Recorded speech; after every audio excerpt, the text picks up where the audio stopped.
This film has been a huge hit with audiences worldwide, and everything in the film is bomb, y'all. I mean, it's good sense of humor, of course, and the music was on point. Hello. Right. Especially Shoot, thank you. The fans have been talking about this movie online for months, and we've got some questions for you all. Deadpool has, this is for everyone. Deadpool has many great qualities, but what is your favorite? Can you all just... Is that him as a personality or the movie? Let's just say the movie. Quality. No, let's talk about all the qualities. We'll be here all Okay, day. Let's just say the movie itself. His taste in masturbatory accoutrement. Yes. Oh, wonderful. You see in Wonderful use of the English leather language. chaps. I relate and love his self-loathing. That's something we often talk about. He's just a guy who's just in this sort of shame spiral, a highly militarized shame spiral, and it's fun to watch. And that's something I've always connected to with the character, and certainly the meta aspect. I mean, I feel like a kind of like a pop culture machine when I'm at home with my wife, just talking about anything. So I love pop culture, and Deadpool loves pop culture, and that's why it felt a little bit like, for me, like a match made in heaven. So. That's great. This next question is for Ryan and Tim. What was your favorite scene to shoot and why? Sex montage. Sex montage was the worst scene to shoot. It was, yeah. It was literally, I feared that day like no other because, you know, I'm not very good at sex in my personal life, and I felt as if I couldn't relate to the scene, except the pegging part. The what part? Pegging, Paul, it's a thing. You should Moving on, Tim. check the internet. I'm going to. You'll get some imagery on that one. I think my favorite scene had to be the final moment between Deadpool and Vanessa when he takes off the mask. It was just such a powerful moment. It was like full circle. Yeah, and Ryan and Morena crushed it. It was just such a powerful. And you know, I think people have said that it's the first time for me, so. I don't have anything to compare it to, but people say usually the ending of the movie is the hardest thing to get right. But I felt like we had that right immediately, and it made everything else sort of fall into place. And you cried that day on set? I did. I cried. Well, I cry easily. They were so. Did you really cry? I do. Oh, I love you. I'm a crier. You know what? I'm a He weeps when he witnesses like pure rage too, like weird things. Like you're like, I had a scene in the movie where I just completely lose my mind and I'm punching everything in sight, and every second word is motherfucker. And Tim calls cut, and he's just like this weeping Kleenex commercial in the back, and I'm like, Tim, that was just rage. Why was that remotely? You must feel like you got the shot, right? I guess, It's a beautiful thing. You know what? They were It's so so- freaky together that I knew they were going to end that conversation. Yeah, I know. It was so well done. That's why it was Yeah, like it it really was so. was. And you just sit there and you go, as a director, you go, holy fucking shit, it's awesome. It's so good, and I don't have to do anything. Yeah. But just bear witness to the greatness. Great team. Well, this question again is for Ryan, Tim, and Simon. I mean, Salt-N-Pepa music was in the movie. Shoot. And we also got to perform at the MTV Movies Awards. What made you choose that song to be a part of Deadpool? Good question. That's a great question. No, I mean, that's a great question. I remember. It was Aditya's idea. Yeah, it was Yeah. Aditya's It was idea. someone that was another producer on the movie who works with me, Aditya Sood. It was his idea, actually. We were looking for, like Brian said, a big part of the comic and the movie is pop culture references. And some of them are obscure, some of them are things that we grew up loving, some of them are, stuff that's out there right now. And we were looking for a song that all of us loved and grew up loving. And Aditya had the idea of using Shoop, and it just kind of perfectly fit into the movie and became kind of like an anthem for the movie. Yeah. You can't get rid of us now, you see. No, absolutely. And if we're lucky enough to have the opportunity for a sequel, Deadpool's going to fight Salt-N-Pepa in the sequel. You heard it. You heard it right here. Huge battle. Spinderella's on my side. Though. You know what I'm saying? I have to tell you, Peppa will lay you out. It'll be the first time. I'm not above using a writer as a human shield. Okay, let's watch a clip from the making of a documentary from Blu-ray. This first clip introduces the creative team behind Deadpool as they tell the story of getting Deadpool off the ground. Roll clip. Can I also say that video was so sexy that you guys shoot were video? so Yeah. fucking hot.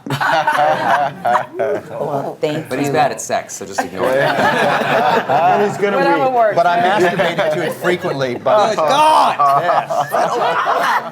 you started. You know what? Don't feel bad. We've heard that a lot of times. We were a lot of guys first. So. We got one in the house. Let's roll the clip. At what point, anyone can answer this, at what point during the process did you feel like you cracked Deadpool for the big screen? Oh, that's a good question. I think our first litmus test is just, does it make us laugh as we're writing it? Like, I think as you sit there and type, sometimes you get into the scene. It's almost as if the characters are acting already for you in a strange way. And if that's making you laugh from the inception, I think you're probably onto something. I mean, we've always, I think, felt like entertaining each other is what we really do. And then the hope is that then entertains the masses. Sure. But Yeah. Yes. I would say, I mean, this is taken for granted that I knew the script was great, so I felt like the film would be great. There were some big unknowns though, and seeing Ryan in the costume for the first time is when I felt like, She said, holy shit, this is gonna work. Yeah. Ryan and I, but I cried there when I saw Oh, yeah. when I saw Ryan in the Ryan costume. said the costume had balls. Is that what did you say? Like this one's Not balls built in, I brought those. Oh, you but- brought those. Yeah, but the camera makes it look 10 times. Right. bigger, Oh. The suit was a kind of like making the suit was like a slow motion nervous breakdown the whole time, because you're just thinking, if we don't get this right, we are 100% fucked.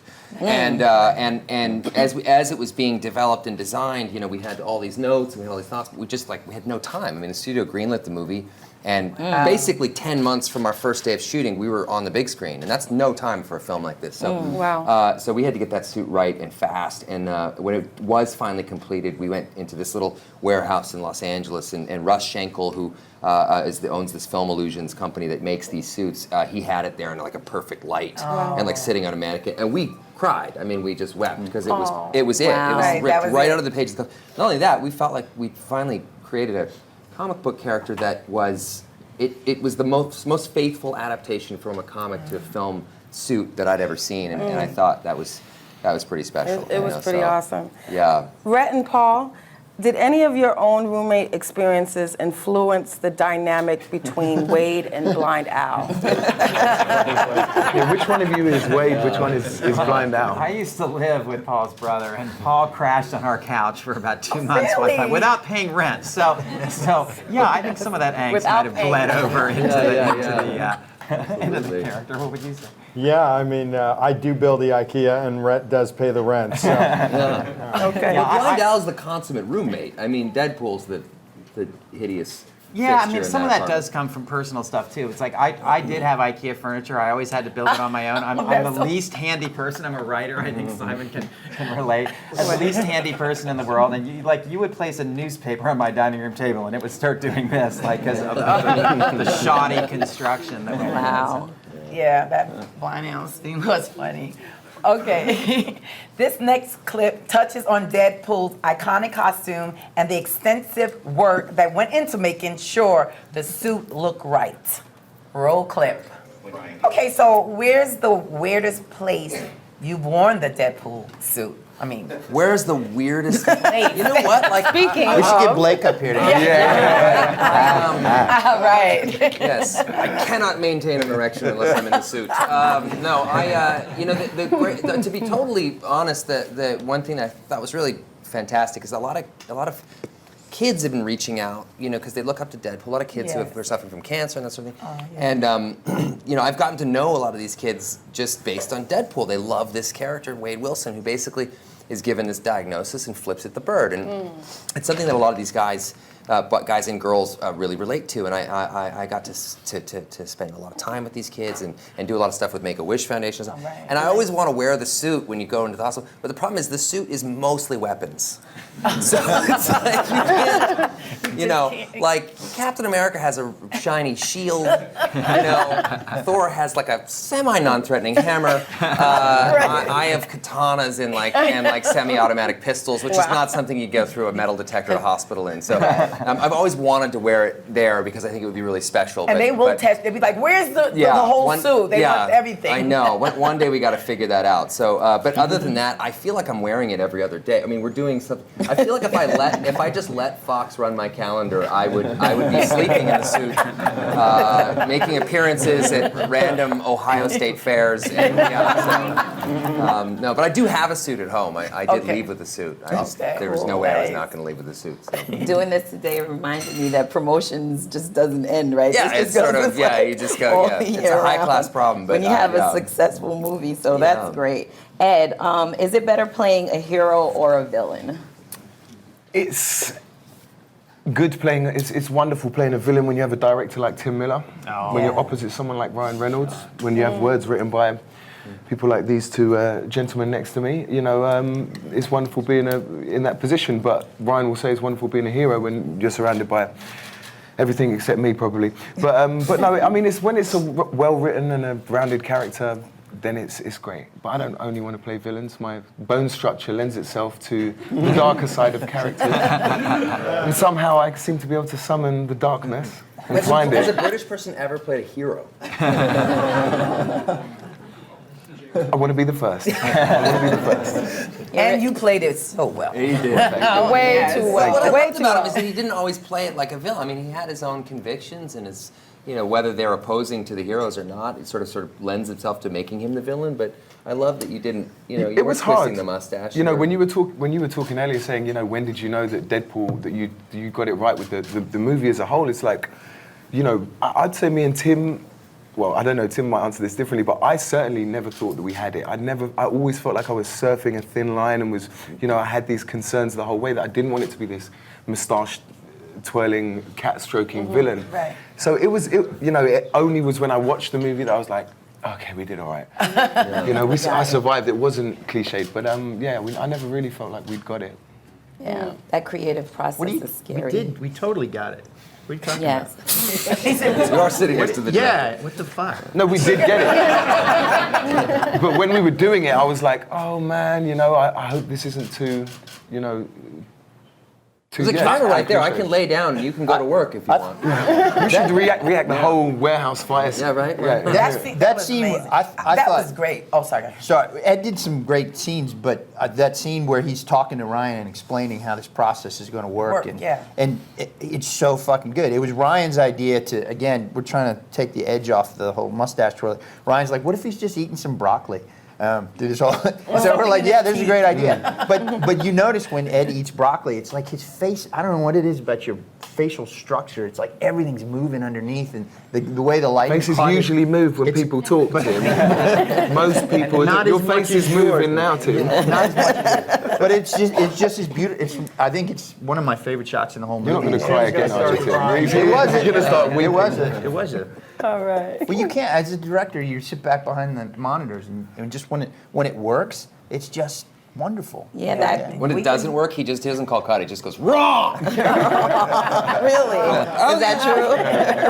And then everybody else cries. Ed's big. I asked Ed for comments after, like, what could I do better as a director? And one of them was, don't yell across the set, "You suck." Yeah, that's a good one. That was one of Ed's. That was in the comedy. Do it again, You but seem try to not shout to that suck. more to me than anyone else. Abuse across the set. So I That's don't how know what I it is read with a into bunch that. of guys making a movie, right? Yeah.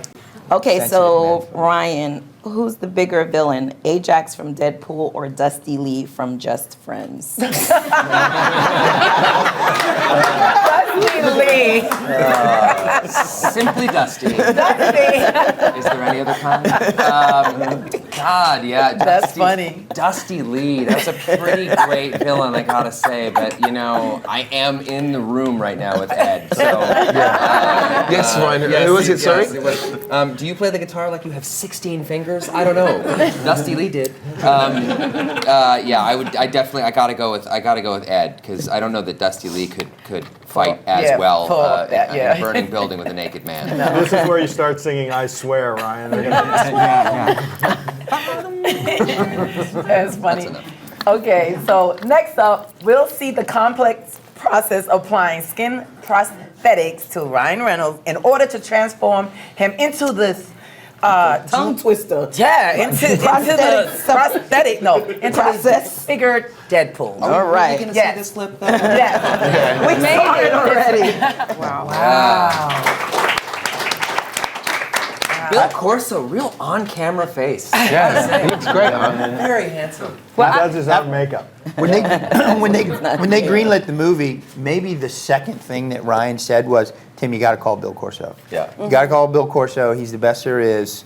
Get Who's him. he worked Lock with? him in." Who's he worked with? Well, he did Lemony Snicket's, Foxcatcher. I mean, changing Steve Carell and Channing Tatum. Those guys are just like he's great. He does Star one- Wars. One thing I'm talking about, like you're not here. But one of the things he does that's so great is he can apply copious amounts of prosthetics and still maintain the person underneath, and that's the magic of that. It's easy to just slap a bunch of foam on something. Right, and make right, them look right. like a Yeah. different person, but That's really keeping the personality alive underneath is a feat, you know. And he would put that thing on my face every day, and it looks all lovely and fast speed, but he would get it on, and like the second he was done, after like 4 hours, I'd go, "Get it off!" It's so itchy and sweaty. I was getting ready to ask underneath, you, there's all okay. this, you know, but after a few hours, it gets warmed up and it moves, and it's just a beautiful thing. And it just made my daughter cry every time she came to set, though. It was really At the end of the day, Ryan would peel it off and roll it up in little balls and throw it at guys on I would treat it set. like a raffle, It like was the grip. I'd be like, "You won!" Like, horrible. Really horrible. That's the next one. They answered that one already. Oh, you answered that one already? Okay. Okay, this next clip showcases one-of-a-kind motorcycle rig that was used to shoot some of the highway action throughout Deadpool. Roll clip. A lot goes into making the movie, isn't it? That was a real city street you guys shut down. Can you tell us a little about shooting in Vancouver? Ooh, we like that. Yeah, that's my hometown, so that was love nice for me. Yeah, I became public enemy #1 because we shot on this viaduct that we shut down for 2 weeks. So at first it was like, you know, movie shutting down the viaduct, so traffic's going to be a little gnarly for the next 2 weeks. Sorry, everyone. Yeah, they did some radio announcements, and then like immediately the following week on the front page was just Ryan Reynolds ruined city. You know, so it was. Yeah, But they made me do the announcement for the radio. Sorry, Vancouver, but thanks. Yeah, thanks for letting us use it. Yeah, and it didn't really wreck traffic that badly, but it was nice. It was really nice shooting in my hometown and just being there, and you know, and these guys are. Tim is really good at making, you know, $1 look like $10, and you know, Fox gave us to shoot the entire movie. They gave us $47 and a bag of Skittles. So, That's what they gave us for our first album. Yes, exactly. Exact same thing. So but you know, Vancouver really lends itself to a huge production value. I mean, they have great production services there, so it was really special for me. So. Yeah, the local crew were amazing. It was a wonderful place to live and work for 4 months. Fantastic city. It's beautiful there. We've been there Lots Yeah. of time. lots of Would you times. guys mind taking questions from the audience? See if Not at they all. have it. Love to. If you guys have any questions, let us know. Okay. She's going to come with them. I can't see anything beyond a blinding light. Yeah, you said something about the possible sequel. Are you guys working to the sequel already? Are you pitching the sequel already? Or? Well, there's pitches, that's for sure. I really do genuinely want to see a Deadpool Han Solo team up. I have a non-vocal, unwritten commitment by Harrison Ford. I didn't even actually meet him. I just read his astrological chart, and it looked good for us. Yeah, I don't know. That's all in motion right now. We're trying to see what's going to come of it, but that's a tricky thing to kind of announce sort of right now. It's all We'll based see. on Adam Sandler's schedule, really. Really, yeah. 100%. Whether or not No. That was a bad joke, because that was... Don't take it back. It was good. It was good. For you, Tim, it was good. It was like better than usual, man. Really. Anybody else? I don't even need to hit the gym every morning. I just stroke his ego for an hour and I've worked out. We have a question from the gentleman right there. Just curious, why no 3D on this? Seems like this film would have come back. Yeah. I would have loved to see it. Simon, I would have too. Is it too late? Simon, you're not answering any Probably. questions down there. $47 and a bag of Skittles.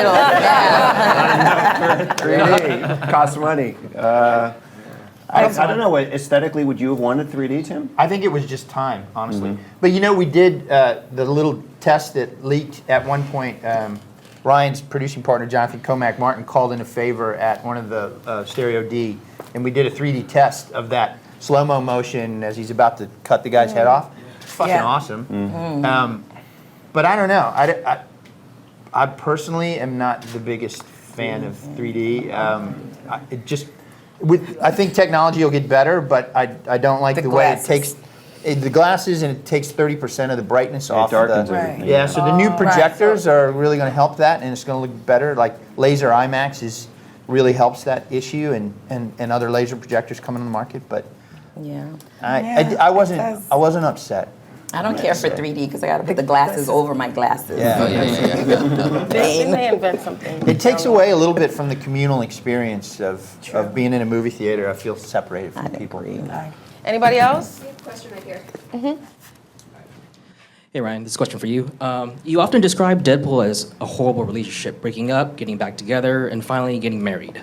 How does it feel knowing at this point that Deadpool is the #1 rated R movie of all time without China? Yeah. I always joke, it was rated R in America and rated fuck you in China.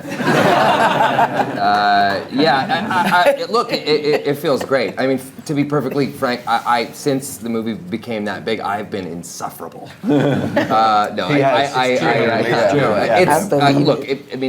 This group of people, I mean, for me, it's been an 11-year journey, and for this group, it's been 6 years and change, and we've all had our ups and downs and our moments in between, and it did feel like a shitty relationship. I mean, it was like we would be standing at the altar, and then it would be off, and then it would be on, then it would be off, and then finally it happened, and thank God for the internet, and thank God for the fans, because I say that, and it does sometimes sound like you hear a lot of actors thank the fans, and thank the fans. It sort of sounds like rhetoric, but it's real. I mean, they pushed this movie over the hump that we couldn't do. That we couldn't get it made, and the studio, God bless them, they didn't understand it. They didn't believe in it fully. They didn't kind of know what it was, and the fans let them know that they could make this movie, and they could make it in the most authentic way that Deadpool fans would respect and love, and they did. So.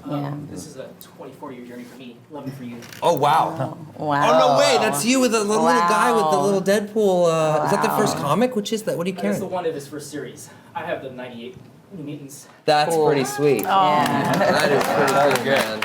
I love that. I love meeting people too. I met some people the other night. We did the MTV Movie Awards, and some people who like you had the first comics ever, and they were so thrilled that we did the character justice. So. Oh, great! I want to thank you so much for protecting content and pushing forward and putting whatever you have had to do to get this. Yeah, and you know what? That's why we got to shoot this movie on $47 and a bag of Skittles. But we got to make it the right way, and we had people here that knew how to do that and knew how to give, because you just needed to put that character on the screen in the right way, and everything else would fall into place. So yeah, we consider ourselves lucky. You're welcome. We have time for just... Question for Deadpool. Do you have any advice for upcoming superheroes just starting out? And would you be open to perhaps teaming up with an upcoming superhero? Do I have any advice for upcoming superheroes? I'm upcoming. You're upcoming. Oh, good. Okay, good. That's a tough one. I don't know. Try to have the Marvel logo at the beginning of your film. That's sort of, for me, works. And then what was the second half of the question? Would you be open to perhaps collaborating with an upcoming superhero, showing them the ropes? Like a Deadpool team up. Like a Deadpool team up with Galactor. Oh God. Galactor. Wow. Good luck. I don't think that was his Christian name. I don't know. We'll see. Deadpool's tough to team up with a bunch of people because he's kind of meta and knows he's in a comic book movie, and it's sort of, it's a discussion we always have, which is that can you put Deadpool in a room with Magneto? That's hard to do. So, but in truth, in the comics, the best parts of the comics are when he meets up with other people. And I'm reading X-Force at the moment. Yeah. And it's like whenever you bring any character you bring in, it makes it so interesting. And I every night go to sleep imagining a truce between everyone. And Spider-Man being able to meet up with Deadpool and Deadpool Wolverine, and obviously the possible introduction of Cable and all. I mean, there's so many. Possibilities. Deadpool and Batman would be a lot of fun. That'd be a movie I'd want to see. And I'd pay top dollar. Me and my son always talk about if Deadpool met Michelangelo from the Turtles, they would be the best. Oh, wow. That would be so awesome. So him writing. That would be. I can dream. I can dream. But I do think Rhett and Paul take note because he might have just cracked Deadpool 2. Yeah. There you go. Right there. Yeah. There you go. Thank you. Anyone else? Yes. For Simon, there's been a lot of talk about what it means for superhero movies that an R-rated one can make so much of a profit and become such a success. When you guys look forward to your slate at Fox, how is the success of the movie maybe altering or affecting how you guys are planning for the future? I think it's changed a lot, both in terms of the rating and even just the approach. I think one of the reasons the movie is so successful is because it did break a lot of the paradigms and the models of the genre. And so there is a challenge to make these movies feel fresh and original. I don't know that any movie will feel as fresh and original as this one did. But I know other studios and Fox are much more open to the idea of R-rated superhero films than they would have been, 3 months ago. And for us, and we've all said this in different forms and different times, we were surprised by how successful the movie was. Like, we really believed in the film creatively, and we thought we could make a film that was true to the comic and that fans would love it, and we didn't know that the rest of the world would embrace it too. And they did, and I think it's because it's unique. Very unique. Can I just say that making a movie that is as different as this is, it's scary for everybody, especially people writing a check.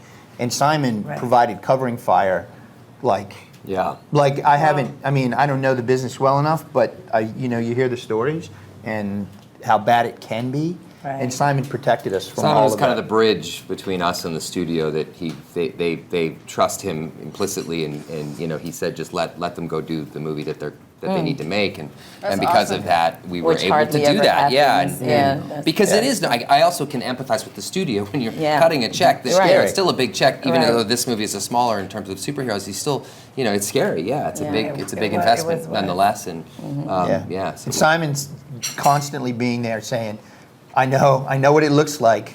I know this looks really like a train wreck, but trust me, it's going to be all right. It's going to be all right.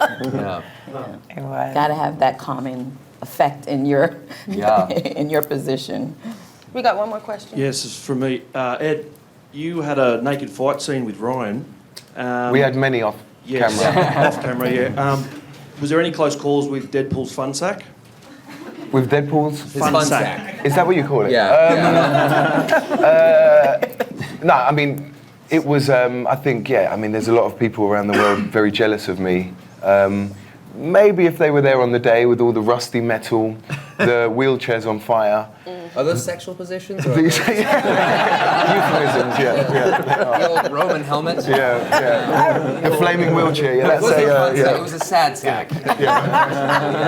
But it was awesome, man. It was awesome. And I don't know, there were so many great days in the workshop, but there was one day in particular when I'd already done a second unit day with one of the doubles, and then Ryan came in, and they were all a bit sheepish about me and him working together, and the first 20 minutes I wasn't in, and I was like, come on, put me in, I've been training for this, come on. And when we went in after that, it was one of the best days that I've ever had on set, And it was great, and we pretty much did every take, the two of us, and it was wonderful, man. That is great in the fight scenes too. He's very Yes. good at that stuff. So Yeah. a little intimidating. Yeah. Thank And you. even seriously, like 14 hours in, Ed's like, "Don't let the stunt guys do this take. Let me get in there. Let me get in there." Yeah, yeah. And Ryan was so exhausted because he had to do the makeup for 6 hours before that in that I wish it final was 6, spiked scene, he fell asleep for a minute while he was hanging there, and because he was so It was exhausted. the 2 longest days I've ever had on set is that day, because that was 23 and a half hour shoot day for me.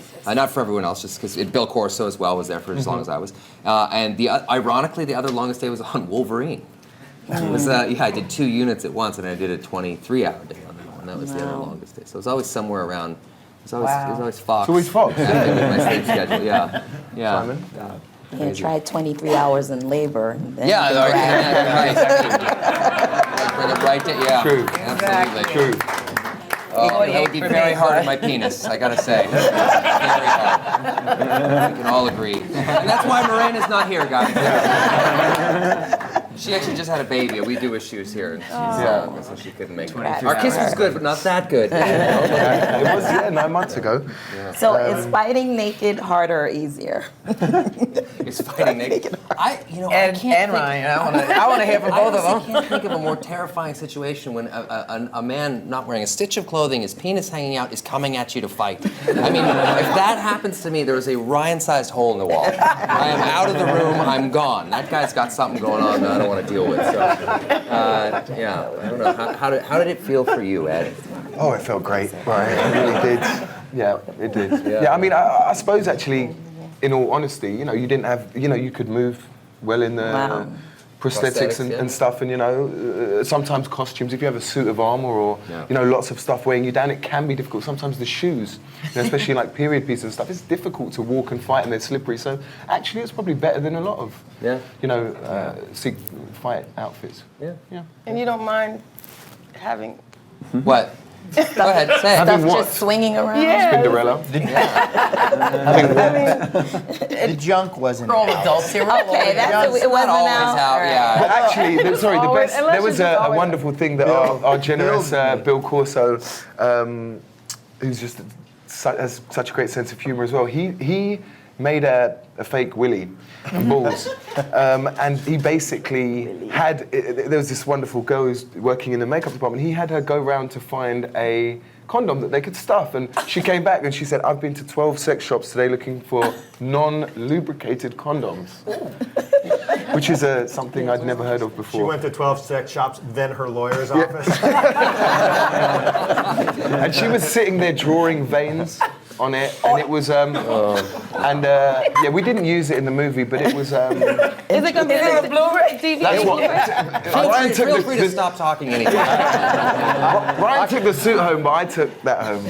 I can tell all the ladies in the room you do not want to see that penis because it was disgusting. It was a horrific. I'm still scarred by seeing it. It's terrible. This is going to be taken in a weird sorry. way. That's all right. We have a song called Let's Talk About Sex, so it's okay. Yeah, that's true. Yeah. Oh God. But it's okay to not talk about it. That's what I said. Trying to make it work. Okay. Can I also just say about that fight sequence, that thing with Ed with the sticks? That was the first thing they sent me from London, where Ed was training, and they're like, "Look how hard he's training," and it's him going. I sent it to Ryan. I'm like, "You got to be fucking shitting me. We're in trouble, man." This is our warrior. Yeah. Nothing. Look, It's he's nothing. beating up a guy twice his age. That's so funny. Yeah. This question is for Ryan, Tim, Ed, and Rhett. Do you consider including any other X-Men in the film? Including Did you any other consider? Did we X-Men. consider? Did you consider including any All other of them? X-Men? Like we wanted all of them, but they would Yeah, never I mean, give it's us one of again, them. it's the Skittles and the $47. And I hate to keep going back to that, but yeah, we settled on Colossus very quickly because we thought he hadn't The best. really been treated as well as maybe he could have been in some of the earlier films. And Negasonic Teenage Warhead came off a list that Tim gave us of potential names that and we didn't know her powers, but just that name lit up, and we just like, oh my gosh, we have to use her. So There were three choices: Harry Ocelot, Yeah. Negasonic Teenage Warhead, and Tar Baby, which is the worst fucking superhero. Like, I couldn't believe it was actually on us. So yeah, but we also had some other villains that were in the original draft. Garrison Kane and Wire and Sluggo. They all ended up I coming believe you out had for budget. Taskmaster, who's one of my favorites. No, not Taskmaster. Wasn't he on No, in 'cause we a don't have previous the rights draft? to him. Taskmaster was talked about like Right, 7 years okay. ago. We never got him on the thing. Yeah, He would be amazing. So we had some other villains, and then we considered who? Cannonball. We considered. We you know, you go through this process, and ultimately, I think the cream rises, and that's what we got. Yeah, or they realised they had no money and they were so desperate they were just like, right, well, let's get that cheap guy from London who's going to do it for very little money. The question is so amazing because when Ryan said that, like, you know, this is such a big house, and I just see you two. The studio must not can afford Well, you. Ryan I thought that was amazing. ad-libbed that line. I know, and I thought it was And- amazing to keep it. It And was so I mean, one of great. the things I think you guys are all discovering today, if you've never been in a room with Ryan Reynolds, is he's always the funniest guy in the room. And I think we as writers get a lot of credit for a lot of the jokes that came from him just on the day, or you know, he doesn't, at night you'll be in the hotel anxiously thinking about the next day, and your wheels are turning, and he comes in the morning and says, oh, I've got something, you know, and that was the kind of thing. And then of course everybody says, oh, the screenwriters, what a great job they did on that joke, and we have to give credit for it. You did a great job, though. Yeah, Come on, it was a collaborative effort. You guys were, the three of you are, you know. But I mean, again, I'm you always see trying to him, make you you see him laugh. today. He's the quickest dude on the planet, and we all benefit from Our that. original screenplay was one page, and it just said Ryan ad lib. Do it, right. And between him and TJ Miller, that was just bad meets evil. Oh God, you know, TJ. Yeah, me and Gina Carano were just there, like, I don't think we're going to say anything. You know, take it away, guys. Oh, the banter was amazing. We want to say congratulations to you guys because this is definitely the blockbuster and everyone is talking about it. And I want to give you guys, everyone give them a round of applause. We're expecting May 10th to be great for the release of DVD and Blu-ray. And any words, last words? Well, I just want to thank you guys because I have a 16-year-old son who I met him. the only time he talks to me is when he wants food or money. And he came with me to the premiere. He hung out with me, so thank you. And I just want to say, my son is 25 years old, and he said, please, Mom, tell Ryan, just like this, he's the shit. I had to say that. He told me to say it just like that. Please tell him so thank you. I had to say Thank you, guys. I want to thank you guys for the person who probably had to watch the movie the most. I still was into that song. By the time we wrapped production, they would go, okay, it's the credit rolls. Let's just move on. I'm like, no. Yeah. Let's let it roll. Remember let at the credit roll. Comic-Con when Shoop hits, you see every head in Comic-Con bouncing up and down. It's like, we might have something. We actually have films of, like, when we're doing tests, we'd film the audience, right? And you do it, and you can see Rhett in the back of the audience every test scene. His head's bobbing. And the scene when it just jumped in there when you were on the bridge and you're just still, love it. that was love it. amazing. The way it just popped in there was great. So thank you for using our song. Thank you. We feel really blessed. And Ed, I know this is, are you still doing music? Because I know that No, you do not rap. now. You rap as well. Only on Saturday night, very drunk after. Wow, house this is party. news. This is news. We buried the lead. What's going on? You're a rapper?